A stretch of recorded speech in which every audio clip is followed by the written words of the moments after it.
Do you remember back to the glory days? Back when you were in middle school and you'd come home and watch a brand new episode of Dragon Ball Z. Back to when Goku and Vegeta fought for the first time in the Saiyan Saga. When Goku went Super Saiyan for the first time in the Frieza Saga. And when Goku went Super Saiyan 3 in the Buu Saga. The Dragon Ball franchise has many iconic moments, and from those moments have inspired many outstanding games.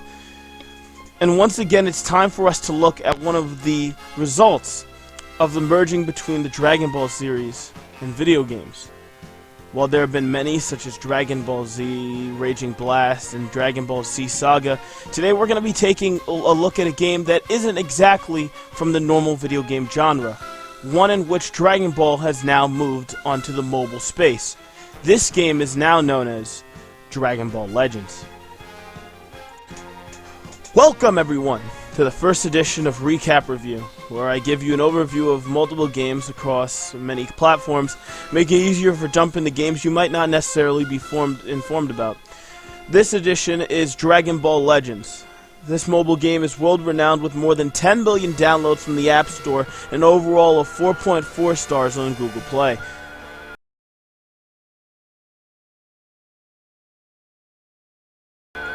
There are 11 channels, if you can call them that, and 8 sub-channels.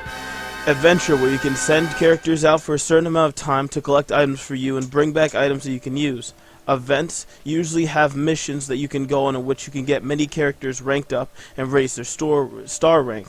Story is a unique story following Shallot, a Saiyan with some sort of dementia, and if I'm going to be honest, the story is probably one of the most disappointing parts of the game, so don't get too hyped. Train, or training, allows you to use items to raise the ranks of your characters. Co-op, and co-op is a new gameplay mode which was recently added, in which you and a friend can fight against a boss using one independent character each, as opposed to the ordinary 3. PvP is self-explanatory, as you and another player fight it out using the best of your best deck of 6 characters or cards. Guild allows you and around 29 other players to work together and get rewards as you play through the game. Missions are kind of simple, as you can get rewards for doing certain types of actions and to get chrono, which will be important later. Training items and soul boosts and the such. The shop and summon. Shop and summonings are very simple. At the shop, you can buy chrono crystals and tickets, in which can be used at summonings to obtain characters, which is the focal point of the game, as depending on what characters you pull will decide what team or playstyle you'll use for the rest of the game. Chrono crystals, however, are the backbone of the game, used for gaining energy, gaining new characters through summonings. Chrono crystals are vital in any playthrough, as they're available without spending any money. However, require heavy grinding through the story and many events to gain enough for summonings, as many summonings, such as consecutive summonings, require 1,000. Characters is where you'll meet.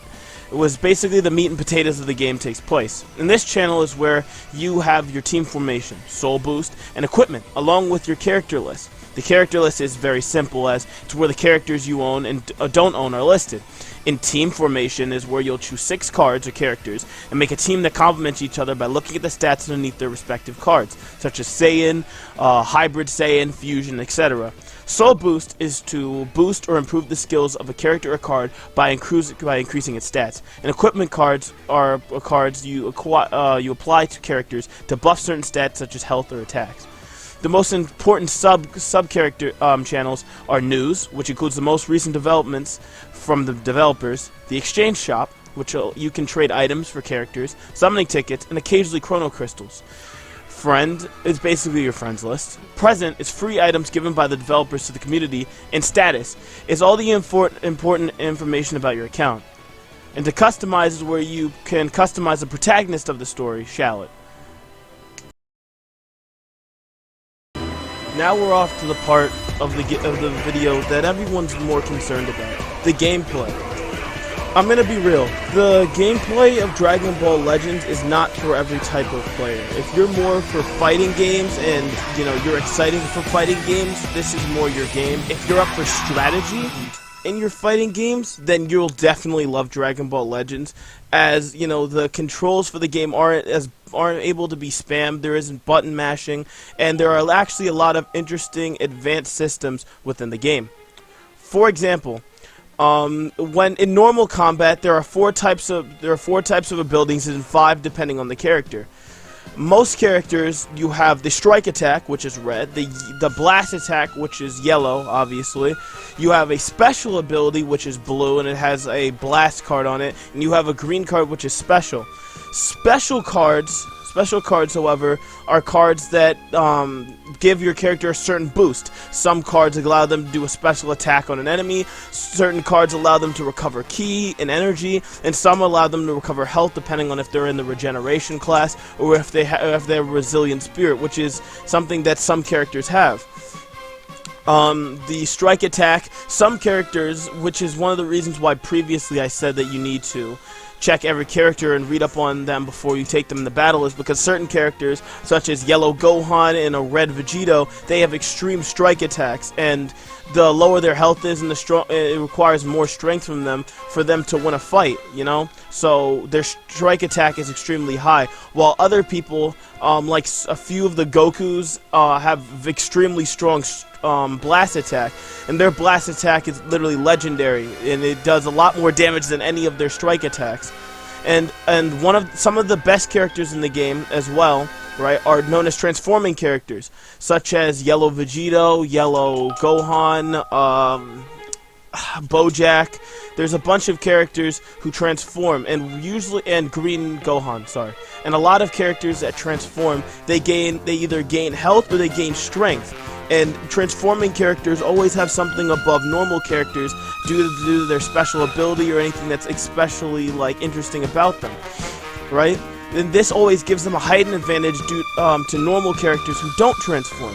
And that's one of the things about Dragon Ball Legends that makes it great, is that there are so many different gameplay elements, there are so many different weapons, combos, different abilities that the characters have, that they're all very different, and that there's so many different ways to play.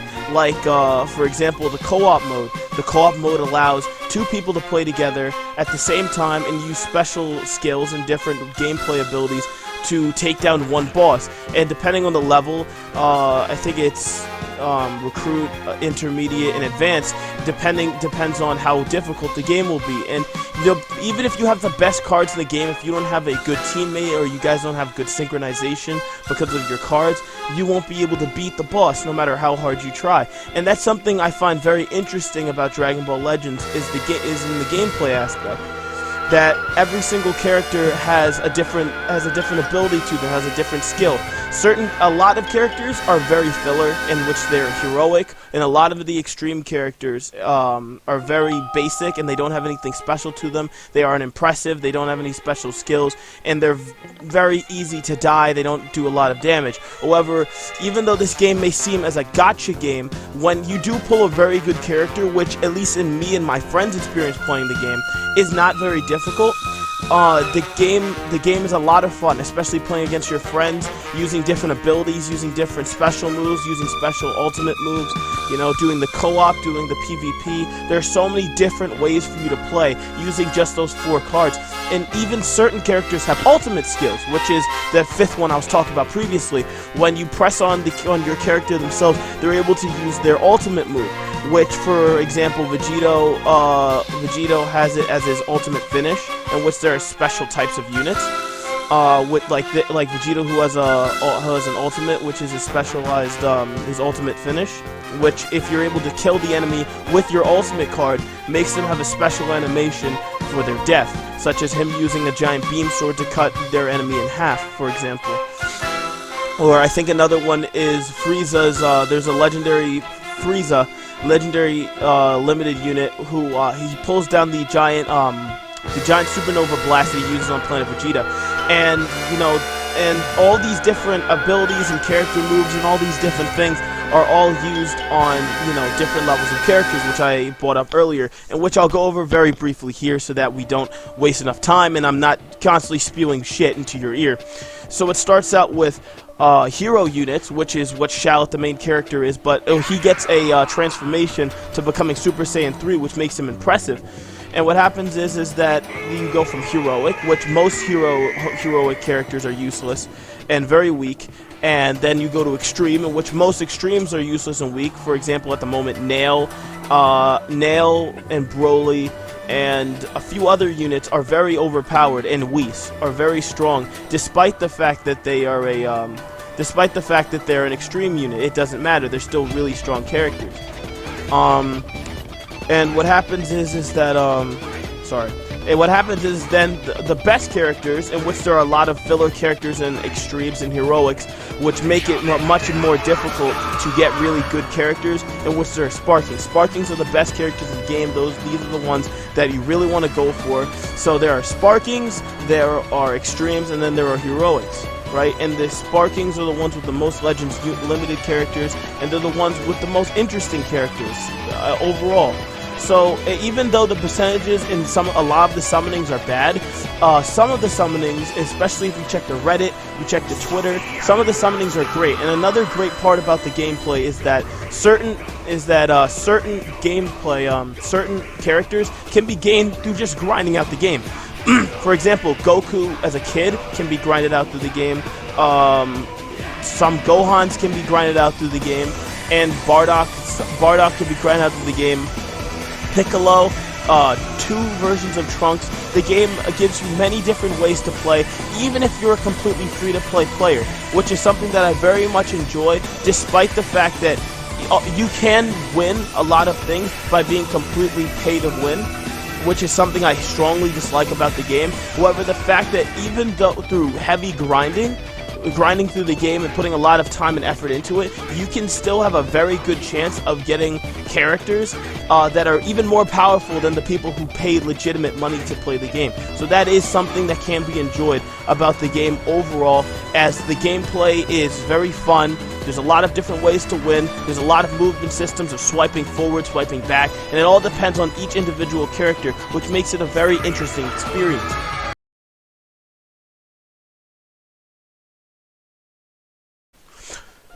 Dragon Ball Legends is a very ambitious game, albeit that the game is mired by gacha game systems. It is very enjoyable due to its many modes, characters, and scenes. The game has the ability to pull on the heartstrings of fans due to its references to important and memorable moments through characters and events. If you can ignore the bugs and enjoy the strategy mobile game fighting loop, Dragon Ball Legends is the game for you. In conclusion, I give Dragon Ball Legends an 85 out of 100% score. So, what do you guys think about the game and its features? And what game would you guys like to see next? I want to really thank everybody for coming out and watching our first ever edition of Recap Review. And I really want to thank everybody for the support, especially through these trying times. You know, we all got to come together and be more positive, especially with all the negativity that's going on. So I want to thank you all for watching, and I hope to see you guys in the next one. Godspeed.